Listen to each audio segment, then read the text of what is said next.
रुपया हमारे सभी साथी को दे रहे हैं। 501 रुपया दे करके हमें सम्मानित कर रहे हैं श्रीमान अरविंद यादव यानी हमारे मौसा जी। कामना करते हैं भगवान धर्म के आगे हमेशा के ऐसे ही हाथ बढ़ते रहे। बोलिए गोविंद भगवान की। भगवत श्रोताओ,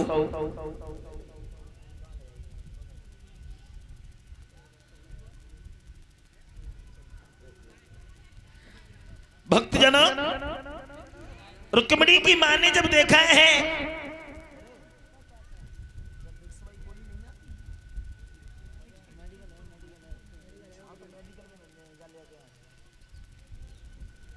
सोचा है रुक्मिणी की मां ने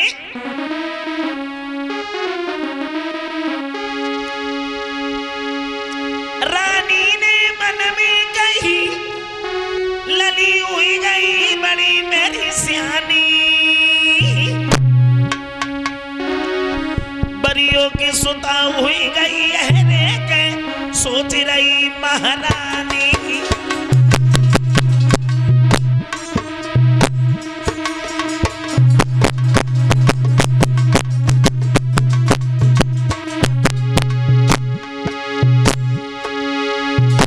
सोचा है रानी ने हमारी बेटी घर में शादी के लायक है, हमारे महाराज के बिल्कुल खबर नहीं है कि घर में बेटी शादी के लायक है। जितनी जल्दी हो सके उतनी जल्दी विवाह कर देना चाहिए। हम आज ही अपने महाराज को बुलाएंगे, रुक्मिणी की शादी की बात चलाएंगे। ये बात सोचने के बाद में दासी को अपने पास बुलाया है। का दासी दरा दरबार में चली जा, हमारे महाराज को बुला करके ले आ।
दासी जिस समय पहुंची है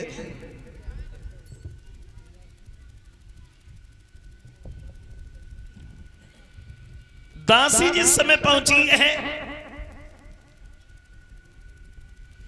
साथ साथ 501 रुपया हमें भेंट कर रहे हैं श्रीमान केपी सिंह यादव जो सिंह और नगला कुशल के रहने वाले हैं। 501 रुपया देकर के हमें सम्मानित कर रहे हैं।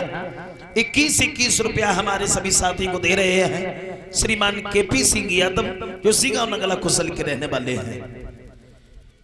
और एक हार पहना करके हमें सम्मानित कर रहे हैं आनंद जो बुढ़ाना आगरा के रहने वाले हैं, उनकी तरफ से आए हैं। कामना करते हैं भगवान धन दौलत से भंडार भरता रहे, समाज में यूं ही सम्मान मिलता रहे। बोलिए पवन सुत हनुमान की। आइए उसी जगह गौर करते हैं। भीष्म दरबार से जब घर पर पहुंचे हैं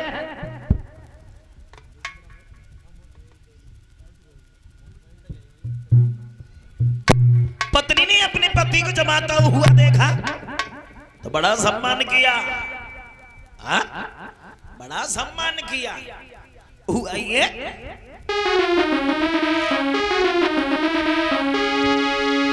आबत देखे पिया मगन भैया खुशी भई बहारी और गया तो बलम कोले गई के घर में वो घर वाली।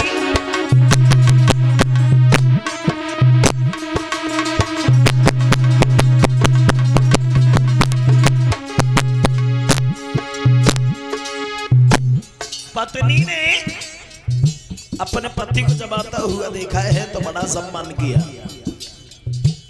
कहा महाराज आइए बैठो।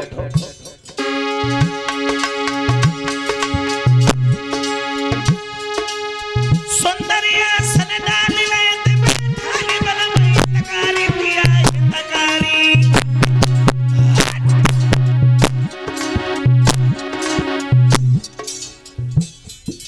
पंखा ले ढोलक बियार हगार उठारी जना ले ढोलक बियार हगार उठारी।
अपने पति को जब आता हुआ देखा है तो बड़ा सम्मान किया। अभी भीष्म ने सवाल किया तुमने हमें क्यों बुलाया? रानी बोली महाराज तुम्हें बिल्कुल खबर ही नहीं है, घर में बेटी शादी के लायक है, जितनी जल्दी हो सके उतनी जल्दी विवाह कर देना चाहिए और तुम्हें बिल्कुल ध्यान ही नहीं है।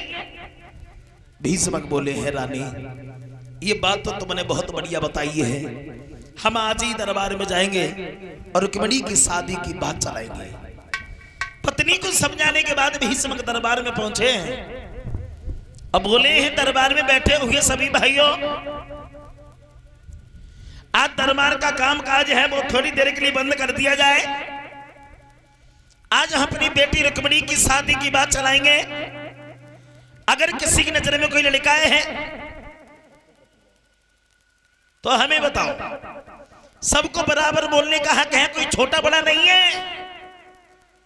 अब दरबार में चर्चा चलने लगी, लेकिन एक कमी हो गई दरबार में। एक जब किसी का गुण बताता है तो दूसरा उसके अवगुण पहले बताने लगता है। एक खड़ा हो गया, बोला महाराज मैं रुक्मिणी की शादी कौरवपति दुर्योधन के साथ में हो जाए तो कैसी रहेगी? तब तक दूसरा खड़ा हो गया, कहा बिल्कुल नहीं, घमंडी है दुर्योधन, सगे भाइयों का सगा नहीं हुआ, तुम्हारा कहां से होगा? कहीं देखो। एक जब किसी का गुण बताता है तो दूसरा उसके अवगुण बताने लगता है। सुबह से दोपहर हो गया, ये फैसला नहीं हो पाया कि रुक्मिणी की शादी कहां तय की जाए। बहुत देर हो गई, तब तक एक धीरे से उठ करके खड़ा हो गया, बोला महाराज महाराज की जय हो। कहिए महाराज क्या हम भी बोल सकते हैं? भीष्म बोले हैं आज सबको बराबर बोलने का हक है, कोई छोटा बड़ा नहीं है। बोला महाराज हमारी नजर में एक लड़का है। भीष्म बोले जब तुम्हारी नजर में एक लड़का है तो बताते क्यों नहीं हो? कैसा घर है, कैसा परिवार है, कैसा खानदान है, बोलो। बोला महाराज बहन रुक्मिणी की शादी द्वारिकाधीश कन्हैया के साथ में हो जाए तो कैसी रहेगी? और जो भीष्म ने कन्हैया का नाम सुना एकदम गद्दी से उछल पड़े। कहा बेटा तुमने तो हमारे मुंह की बातें छीन ली, यही तो मेरा विचार था। हो गया फैसला, द्वारिका में खबर भेज दी जाए कि कुंदनपुर नरेश महाराज भीष्म अपनी बेटी का रिश्ता लेके आ रहे हैं। ये बात तो पूरी नहीं हो पाई, तब तक उनका बड़ा लड़का रुकुम खड़ा हो गया। कहा पिताजी किसका नाम सुनते ही हर्ष में हो गए तुम?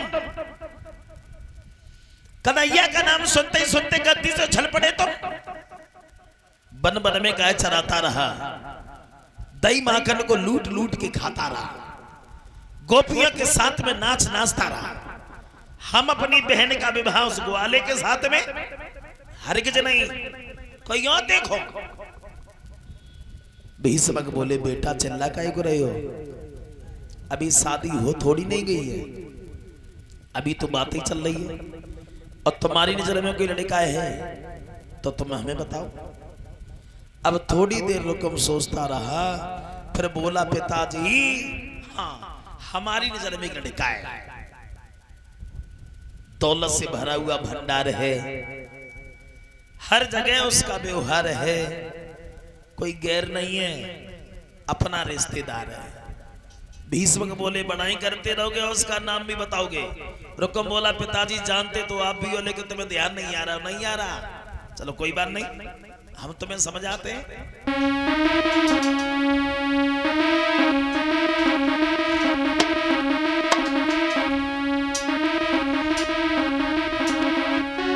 सोनी बाबुली के बैनरे के रुकमैया जो समझ आवे,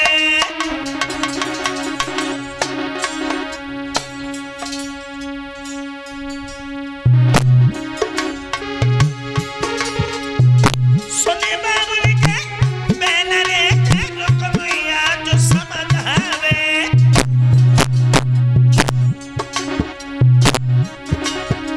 समला जल में नजरी हमारी आवे। बड़ा पैसे वाला है, रूप जिसका निराला है, काम जिसका आला है, कोई गैर नहीं है, हमारा साला है, और हम अपनी बहन की शादी अपने साले से करेंगे। कैसी रही? खुश हो गए? नाम सुनते ही सुनते हैं